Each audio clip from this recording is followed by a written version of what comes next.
Tierra, would you like to have some further comments about herbal medicine?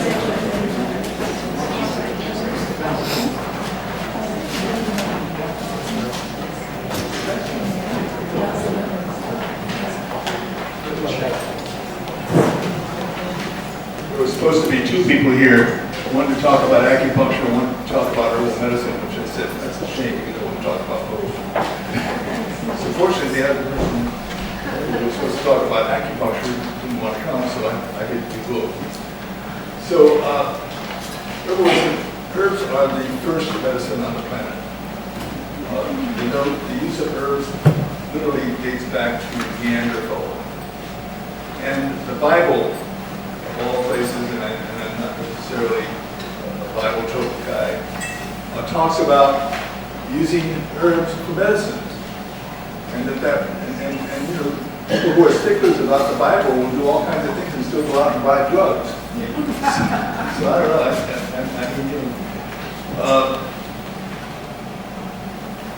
Herbal medicine is probably one of the most complex systems of healing there is. I would say that, first of all, let's understand that there's two kinds of herbalism, broadly speaking, and I have to differentiate this. One is called allopathic herbalism. Allopathic herbalism, you take St. John's wort for depression. You take hawthorn for the heart. Can't hear you very well. Okay. Very good. Gotta eat that. All right. So allopathic herbal medicine versus energetic herbal medicine, which is the way most great herbalists practice in the world.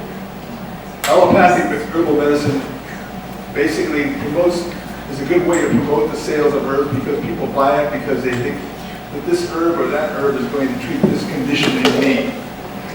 The truth is that the disease you might have might be unique to you in many ways. For instance, you don't necessarily get arthritis just because you have inflammation in the joint, because what causes you to get inflammation in the joint? It could be your digestion, it could be your weakening of your kidneys, it could be all kinds of different organ systems that are energetically involved in creating that symptom, quote unquote. Now, when a skilled herbalist, and I would say that it's ironic that I was also told to not promote Chinese herbal medicine here because I guess people are suspicious. It happens to be the greatest system of herbal medicine on the planet. I cannot sit here and, because Western herbalism had its roots way back in Grecian times. But it was fractured so many times over the course of history. The first fracture was basically occurred after the death of Christ, when it was said that basically people were not supposed to do anything to help themselves because only faith in God was supposed to work, and therefore, and they believed that the second coming was imminent, so just suffer through it. And so herbal medicine was suppressed within the Christian community at that point. Secondly, it was put into the hands of the priest class in Christianity. Now, what this means at each of these times is that all of the wisdom of how to use herbs that goes back to the ancients, where the Chinese never lost their train of wisdom, their wisdom train. The Chinese knowledge of herbs goes back 5,000 years, passed along. But that was the first fracture. The second one was that it was supposed to be the priest. Now, if you can imagine a woman going into childbirth was not supposed to, was considered, they were supposed to suffer because of the original sin. And you weren't supposed to give them any medicine. And so there was a class of women who secretly broke the law to help women to deliver. That was the origin of witches. They were called witches by the church, and they were burned at the stakes. Arguably, probably the greatest Holocaust, greater than anything that we even know in the 20th century, was the death of women who attempted to take care of their children and each other. And of course, it was just survival. So again, the knowledge of herbal medicine was lost. What we have passed along is just, oh, if you take this plant, that's going to help this, and if you take that plant, it's going to help that. But no sense of like, why is it helping? What systems of the body are involved in it? Plants are wonderful. 50% of all drugs that we use are based on plant medicine. And that's a modest 50% today. When I started, it started with marijuana. Our curiosity, herbal medicine was practically completely suppressed in the 1960s. It was forgotten. The last herbal pharmacy in the country was on Ellis Street, Nature's Herbs. And perhaps one of the last voices crying in the wilderness teaching about herbal medicine was a Mormon herbalist named Dr. Raymond Christopher, who was one of my teachers, I'm proud to say. In the people developed infatuations with drugs and with medicines. I see them doing that with alternative medicine also, but that's a good infatuation. But in the 1930s, the dawn of the wonder drugs came about. Because the plant medicines and the wisdom was not so great to be able to deal with complex situations as the Chinese were able to do over the course of history. So these wonder drugs, which are specific, isolated ingredient constituents that were taken from plants, concentrated, and like a bomb hit the body. And yeah, they'll get rid of your symptom, but at what cost? That's ultimately what drives people to herbal medicine, because they're looking for something without side effects. That's basically what it is. Before, in the 1930s, before the dawn of antibiotics, one of the most important introductions into Western medicine, the major herb that was working very, very well for infections was echinacea. By the 1960s, echinacea was virtually forgotten. People got so enamored with antibiotics. Some of you are old enough to remember how you go to the doctor and everybody gets an antibiotic shot. In third world countries, you're considered underserved if you see the Western doctor and he just holds your arm out. They say, if you don't get a shot, you're not a doctor. You're not helping me. That's how much our infatuation with Western drugs, because antibiotics do work. It took a long time, it took decades for us to realize what's the repercussions of antibiotic abuse. And we're seeing that today. Pardon? Cancel. All of it. Overuse.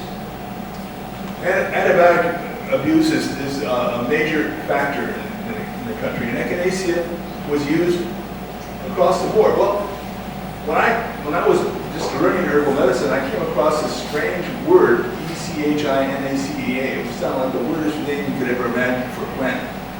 And I picked it out of Jethro Kloss, in a list of 60 different herbs that he had there. It was good for infections. Well, I was living in the country in a mountain community where infections were rampant. I said, well, God, this herb, whatever it is, must be really powerful because it's got a strange name. That was how much my education was at that point. So I went back to Nathan Potter's, the owner of Nature's Herbs. I said, hey, Nathan, what about this herb, echinacea? He said, oh, that herb. He says, nobody ever asked for that anymore. I'll see if I have some in the bottom of the jar down in the basement. I'll just give it to you. He gave me the last 8 ounces of echinacea in the country. I don't know how old it was. I took it back. I didn't know anything about how to use it. And I decided, well, the best way to use it would be to pour some vodka over it, make a tincture so I could spread it around with a lot of people instead of just drinking it all as tea. So I did that. And I said, well, now these infections are pretty bad things that people are getting here. Staph infections all over their body from the country. It's really common. So so it occurred to me that basically the herb probably would not last, 30 drops of echinacea tincture probably wouldn't last very long in the body. Because it doesn't. I ruined later on why it doesn't. Because the liver's job is to basically neutralize anything in the body that looks weird. You know, the liver tries to figure out all kinds of ways to save your life from strange things. And echinacea is a strange thing. It's in terms of how the body recognizes it. It didn't know it. So I said, take 30 drops every 2 hours. And I set up that protocol, not knowing anything. And within 3 days, people's inflammation was gone. And I was people were curing themselves left and right of infections with my limited source of echinacea. I began to teach about that, and echinacea began appearing in the market again. But it was preempted by a company called Madhouse, not a pharmaceutical, well, I guess they are a pharmaceutical company, but they produce natural products in Germany. And it turns out that one of the things the Nazis and the Germans were good about was during the 1930s, they were really into health and herbs and natural healing. And so this guy, Madhouse, came to America in the early 1930s and got echinacea seed, and he was growing it over there in Germany and using it. However, could you imagine trying to sell echinacea as an alternative to antibiotics? They come down on you left and right. And so they said, well, you know, they hired some scientists, and they were good scientists, but they all said, oh yeah, it modulates the immune system. Well, maybe Richard knows what that means. As far as I'm concerned, it's double talk for me. It basically, it was a way of them saying, echinacea is good for the common cold. It's not. It doesn't work very well for colds. But you're going to sell a hell of a lot of it if that's what you sell it for. But you're not going to sell it saying it's good for infections. I didn't know I was going to talk about echinacea. I only got 3 minutes. And there's thousands and thousands of herbs to deal with, and I got more herbs in my head than you can imagine. I don't limit myself to Western herbs, nor Chinese herbs, nor Indian herbs. I call my system herbal medicine planetary herbology. But I use traditional Chinese medical system, energetic system. I don't use herbs only as allopathic substitutes. I use them to balance systems of the body as well as treating balance systems of the body as well as treating the symptoms. So I hope with this little teaser for you, it'll get you interested in understanding how to use herbs. Trust them. Third edition is, I'm proud to say, the bestseller at this point. I wrote it in 1980, and almost everybody who's got their IT company herbalist has gotten that book. And so that would be a good place to start. If you're serious and really want to get in really deeply with it, I have a correspondence course called the East-West Course in Planetary Herbology. It's on my website. The website is planetherbs.com. There's a lot of information there about herbs, blogs, and everything. So my wife and I both work with that. So that's how you learn more about herbs. Okay, other questions? I have a picture book. Way back there? Yeah.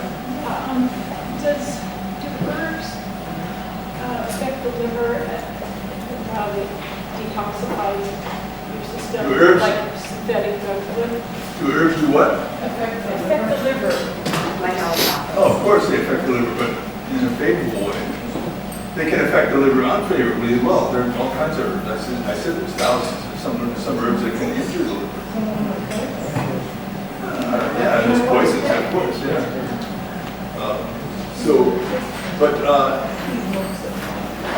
Common herbs that most of you know and most of you will be able to purchase are very, very safe. The most you get a headache, you get a little tummy ache, stop taking it, it goes away, and that's basically it. But the common herbs is very safe to take. The most important thing is dosage. If you're seriously trying to cure a problem, don't ever follow the indications on the bottle. Double, triple, quadruple the dose. And take it 3 or 4 times a day. Because as I said, literally, the herbs go through your system really quickly. Start out with a low dose and see how you tolerate it, but then immediately, if you're tolerating it, double or triple the dose. Except if it's THC. What? Except if it's THC. THC is not an That's herb, the- it's an extract. Well, So extracts are another story. Extracts are further processed. Who's the best herb for acid? For what? Acid. Aloe vera. That question, what is the best herb, is a question in the category of what allopathic herbalism, right? Did you get that? You understand what I'm saying? It's allopathic herbalism. Now, there is a formula in Ayurveda, which I use a lot, and I have it in my product line. But in Ayurveda, the name of the formula is Adi Patikar. Adi, A-D-I, P-A-T-T-I, P-A-T-T-I-K-A-R. But if you went to Felton Nutrition and talked to Richard, he probably has my formula, which has Adi Patikar as part of the ingredients in it. Okay, cloves is one of the herbs that would be Research. Can I make a statement? I just want to address, Dr. Tierra has a whole line of herbal medicine from under the planetary herbology. We sell a lot of it in our store. What Michael has done is he's combined what I don't think anybody else really has done out there is Ayurvedic medicine, Western herbology, and Eastern herbology. And this combination of all three has provided products that people get dramatic results with. One that I've had great success with was Stone Free. A number of people have developed kidney and gallstones, and Stone Free was one of the only products I've ever used that had success in treating that condition.